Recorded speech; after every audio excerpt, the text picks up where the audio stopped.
जय हिंद सभी भाइयों को। स्वागत है एक बार फिर से आपका आपके अपने चैनल टीचिंग ज्ञान पे। तो देख लीजिए, आज हम लोग राजन की सीरीज लाए हैं डीएलएड की। ये फोर्थ सेमेस्टर की है, ठीक है। यहाँ पे देख सकते हैं आप, फोर्थ सेमेस्टर की है। तो आज हम लोग इसको डिकोड करेंगे, इसके जो एमसीक्यू होते हैं उनको देखेंगे, क्योंकि राजन में हम लोग देखते हैं तो वहाँ पे बहुत सारे क्वेश्चन जो होते हैं वो गलत होते हैं, ठीक है। तो ये 2023 का लेटेस्ट वर्जन है राजन का। तो हम इसमें से इसी में से प्रश्न बनते हैं आपके। तो आप इस प्रश्न को सॉल्व कैसे करेंगे, क्या करेंगे, क्योंकि इसमें गलत क्वेश्चन भी दिए होते हैं और आज हम लोग इसको करेंगे, ठीक है। तो अगर आप चैनल पर नए हैं तो सबसे पहले आप सब्सक्राइब कर लीजिए ताकि आपको कोई भी अपडेट मिस ना हो, ठीक है। तो आज हम लोग बात करते हैं राजन की, ठीक है। मैं आपको दिखाऊंगा एक एक करके क्वेश्चन आए, ठीक है। तो इसमें बहुत सारे क्वेश्चन गलत होते हैं, बाकी कुछ कुछ में ये डाउट रहता है कि इसका आंसर ये होगा कि नहीं। तो हम लोग इसके बारे में बात करेंगे आज, ठीक है। तो यहाँ पे पहला प्रश्न आप देखेंगे कि 3/8 का घनमूल है, ठीक है। तो घनमूल निकालना है।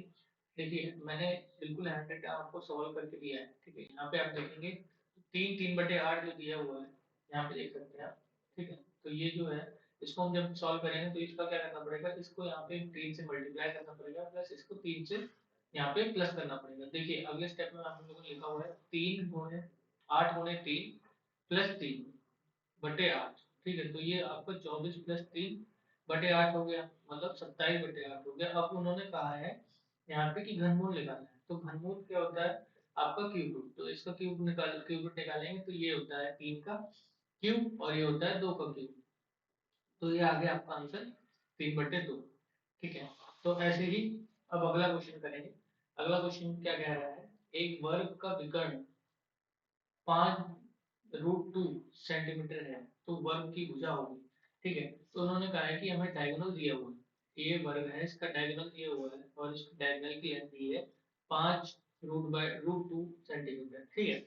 तो अभी हम लोग को इसका निकालना है, ठीक है। तो सबसे पहले तो आप ये समझ लीजिए, अगर कभी भी शॉर्टकट मेथड जो मैं बता रहा हूँ वो पहले समझ लीजिए आप। अगर कभी भी ऐसा दिया हो 7√2, 5√2, 8√2, 12√2, कुछ भी दिया हुआ हो, तो आपका वही आंसर वही होगा, ठीक है। वही उसकी साइड होगी। √2 मतलब अगर जब आप उसको करोगे तो अगर इसको अंदर करोगे इसके, तो फिर ये मतलब इसका 2 टाइम्स है। पर अगर हम इसको शॉर्टकट से, तो हमको करना नहीं है। अगर एमसीक्यू में आ गया तो शॉर्टकट से कर देंगे, पर अगर लंबा है तो क्या करेंगे, उसके लिए हम देखते हैं। देखिए, इसमें हम मान लेते हैं ये साइड जो है, ये साइड ए, ठीक है, और ये साइड जो है आपकी वो बी है, ठीक है। तो इन दोनों का जो स्क्वायर होता है वो इक्वल टू आपका डायगोनल का स्क्वायर लिखा हुआ है। ये देखिए यहाँ पे लिखा हुआ है a² + b² equal to diagonal का स्क्वायर। तो डायगोनल हमें यहाँ पे जो विकर्ण है वो दे रखा है 5√2। तो अगर हम डायगोनल, अब जब जब ये दे रखा है कि ये एक स्क्वायर है, तो मतलब ये साइड प्लस ये साइड दोनों एक बराबर ही होंगी, ठीक है। तो हम जब इसको एक बराबर ही मान रहे हैं तो उसका डायगोनल का जब स्क्वायर करेंगे तो इसका स्क्वायर करने पे क्या आएगा, 25 ही, इसका तो 25 हो जाएगा और इसका 2 ही रहेगा, बाहर हो जाएगा। तो अब इसको मल्टीप्लाई करेंगे तो 50 आ गया आपका, ठीक है। पर 50 आप देखेंगे अभी यहाँ पे स्क्वायर में करना है हमको, ठीक है। तो 50 एक साइड आ गया, 50/2 करेंगे, 50/2 किया तो 25 आ गया। अब 25 का रूट करेंगे, क्योंकि यहाँ पे देखिए, यहाँ पे स्क्वायर किया था हम लोगों ने, ठीक है। तो अब इसको हम अंडर रूट में करेंगे तो इसका आंसर 5 आ गया। देखिए वही आंसर आ गया। अगर एमसीक्यू में आता है आपको, तो आपको कुछ नहीं करना है। अगर यहाँ पे 7√2, 8√2, 9√2, मतलब अगर √2 में है, √2 है साथ में, और ये वाला केस है कि डायगोनल दे रखा है साइड निकालनी, तो √2 अगर है और उसके बाहर जो भी लिखा हुआ है तो वही उसकी साइड हो जाएगी इन केस ऑफ स्क्वायर, अगर स्क्वायर है वहां पर, ठीक है। अब तीसरे की बात करते हैं। तीसरा है, एक पासा फेंकने पर प्रतिदर्श समिष्ट के अभाज्य संख्या के अवयव की संख्या कितनी है, ठीक है। तो ये कह रहा है एक तरह से, देखिए बहुत सारे लोग इंग्लिश में पढ़ रहे हैं, बहुत सारे लोग हिंदी में पढ़ रहे हैं, तो मैं बाइलिंगुअल लैंग्वेज यूज करता हूँ, ठीक।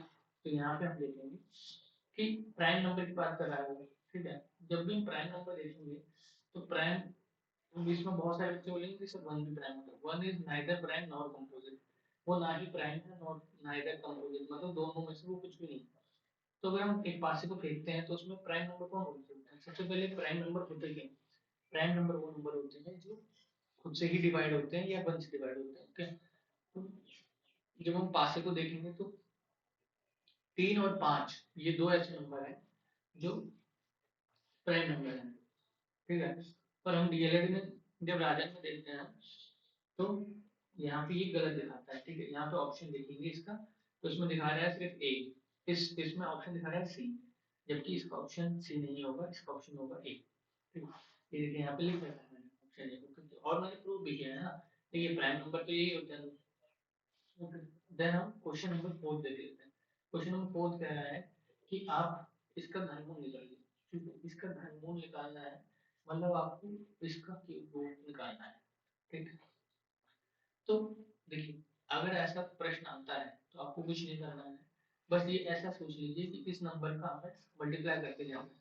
तो ऐसा कौन सा नंबर होगा कि इसको अगर हम मल्टीप्लाई करेंगे तो ये दो जीरो बढ़ा देगा, फिर दो जीरो बढ़ा देगा, ठीक है।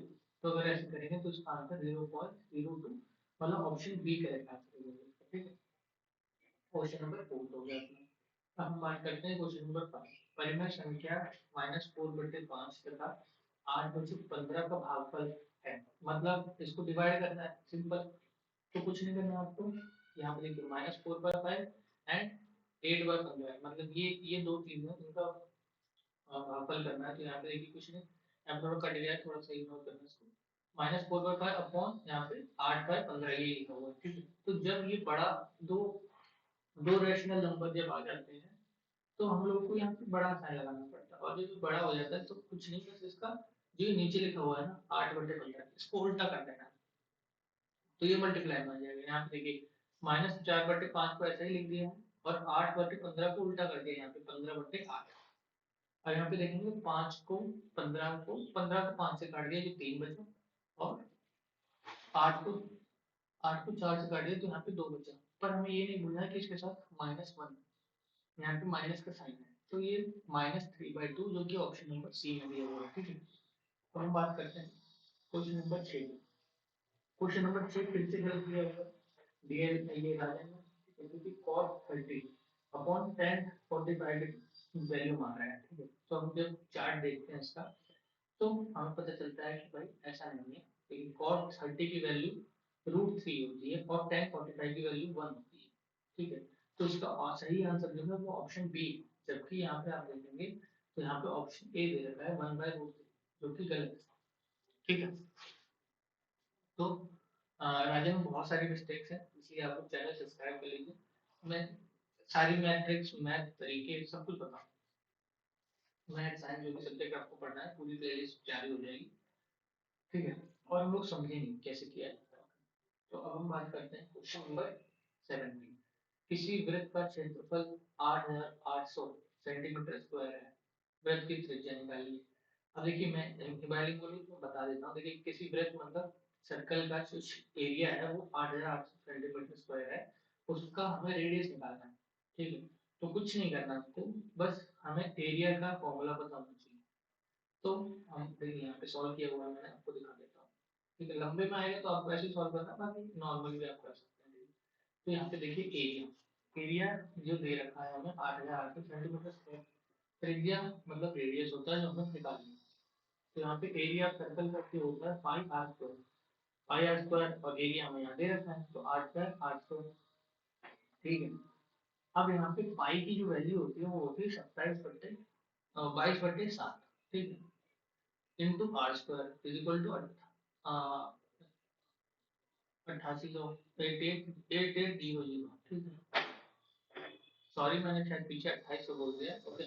तो वो थोड़ा सा नोट करना, 8800 है। तो यहाँ पे देखिए 22 से जब हम इसको काटेंगे तो ये 4 बार आता है, ठीक है। 8800 जो है, देखिए 8800 नहीं काट पा रहे तो इतना काट सकते हैं, 22 से 88 को काट सकते हैं, 22 को 28, मतलब इसको 4 बार मल्टीप्लाई करेंगे तो इतना आएगा, तो इसको काट देंगे हम, ठीक है। अब बचा क्या, r²/7, r²/7 बचा, और यहाँ पे बचा आपका 400। अब इसको इधर भेजेंगे तो इधर मल्टीप्लाई में हो जाएगा, तो r² इक्वल टू कितना होगा, 400 × 7। अब इसको r² है यहाँ पे देखिए, अब इसको r लाना है क्योंकि हमें त्रिज्या निकालनी है, तो त्रिज्या में मतलब r। अब इसको अंडर रूट में डाल दीजिए, अंडर रूट में डाल दिया तो देखिए 400 का स्क्वायर, 400 को पता है हमें कि 20 का स्क्वायर होता है, तो इसको बाहर लेंगे और 7 को अंडर रूट 7 में रहेंगे, तो मतलब इसका ऑप्शन डी सही आंसर होगा। ओके, तो ये हो गया अपना क्वेश्चन नंबर 7। ठीक है, ऑप्शन नंबर डी। देखिए, अब क्वेश्चन नंबर 8 की हम बात करते हैं कि यहाँ पे 2x² minus x minus one is equal to 0 को हल करना है। ठीक है, तो यहाँ पे देखिए सिंपल सी चीज है। देखिए यहाँ पे या तो आप इस फैक्टर मेथड से करते हैं तो आपको बहुत टाइम लगेगा। ठीक है, अल्टीमेटली आपको लाना यही पड़ेगा। देखिए यहाँ पे आपको क्या करना पड़ेगा, पहले इसको डिवाइड बाय 2 करना पड़ेगा, फिर इसके फैक्टर करना पड़ेगा, फिर ये करना पड़ेगा। तो यहाँ पे देखिए इसको अगर ऐसे लिख दें तो कोई प्रॉब्लम है, 2x+1 और इंटू एक्स माइनस वन, क्योंकि जब इसको सॉल्व करोगे आपको तो अल्टीमेटली आपको यही मिलेगा, दोबारा यही आ जाएगा। ठीक है, तो अब क्या हुआ, अब हमारे पास दो प्रोडक्ट डायरेक्ट आ गए। अब इसको हम जीरो को इक्वल करेंगे, पहले एक को इक्वल करेंगे, इस इक्वेशन को 2x+1 इक्वल टू 0 और यहाँ पे x minus one equal to 0। अब 2x 1 इधर चला गया तो माइनस वन हो गया, 2x इक्वल टू कितना बचा, ये नीचे आ गया तो -1/2। और दूसरा जीरो क्या हुआ यहाँ पे, x ये प्लस में चला गया इधर, x इक्वल टू 1, तो ये दोनों हो गए हमारे आंसर। ये जिस भी ऑप्शन में मिले मतलब ऑप्शन ए वो हो गया आपका सही आंसर। ठीक है, अब हम बात करते हैं, यहाँ पे लिखा हुआ है संख्या 14,641 के वर्गमूल में अंकों की संख्या बताइए। देखिए ध्यान से पढ़ना है क्वेश्चन कि वर्गमूल में अंकों की संख्या बताइए, मतलब इसके स्क्वायर रूट में कितने अंक का है। ठीक है, तो वर्गमूल मतलब स्क्वायर रूट। ठीक है, अब यहाँ पे देखिए 14,641 लिख लिया हमने। ठीक है, वर्गमूल अभी कभी भी आपको निकालना है ना, देखिए कुछ नहीं, बस पीछे से दो का पेयर बनाते हैं। जैसे यहाँ पे 41 बन गया, यहाँ पे 46 बन गया, यहाँ पे एक अकेला बच गया। तो यहाँ पे देखिए स्क्वायर रूट आपको कैसे निकालना है वो समझा देता हूँ। 1 को लिखोगे, क्योंकि यहाँ पे सिर्फ अकेला बचा है ना, सिर्फ हमको इसको ट्रीट करना है। 1 को लिखोगे तो यहाँ पे सिर्फ 1 आएगा। ठीक है, तो क्योंकि मैक्सिमम नहीं होना चाहिए, इससे कम हो सकता है, इससे ज्यादा नहीं हो सकता, इससे ज्यादा नहीं होगा तो मतलब 1 बन जाए 1, तो यहाँ पे माइनस करके 1 और ये खत्म हो गया यहाँ पे। अब यहाँ पे क्या होता है, इसको ही ऐड करना पड़ता है आपको, जो ये नंबर यहाँ लिखा है आपने वही यहाँ लिखना पड़ता है प्लस करके। अब यहाँ पे 2 उतार दिया हमने ये, ठीक है, इसका 2 आ गया। अब 46 उतारना है। ठीक है, हमको 46 उतार दिया, ये यहाँ पे उतरता है वैसे, मैंने यहाँ पे एक उतार दिया पर ये नहीं माना, यहाँ पे 46 उतार दिया क्योंकि ये पेयर था। अब हमने 46 उतार दिया और यहाँ पे बचा था हमारा 2। अब ऐसा कौन सा नंबर है कि 22 इंटू उसी नंबर से करें तो उससे कम आए या उससे, जैसे यहाँ पे 22 था तो इसको अगर 2 से मल्टीप्लाई करेंगे तो कितना आएगा, 44, जो कि इससे कम है 46 से। तो यहाँ पे आपका 46 यहाँ पे लिख देंगे 2 बार क्योंकि मल्टीप्लाई किए। अब यहाँ पे 2 ऐड किया तो यहाँ पे भी 2 ऐड करना। ठीक है, तो यहाँ पे आ गया आपका 24 और यहाँ पे चढ़ गया 2 और यहाँ पे बचा आपका 46 में से 44 गया तो 2 और ये दोनों हमने उतार लिए यहाँ पे 40। अब यहाँ पे कौन सा नंबर बस एक जोड़ना है, 241, मतलब ये आपका आंसर हो गया। ठीक है, तो ये आपका आंसर हो गया 121, 121 आंसर हुआ।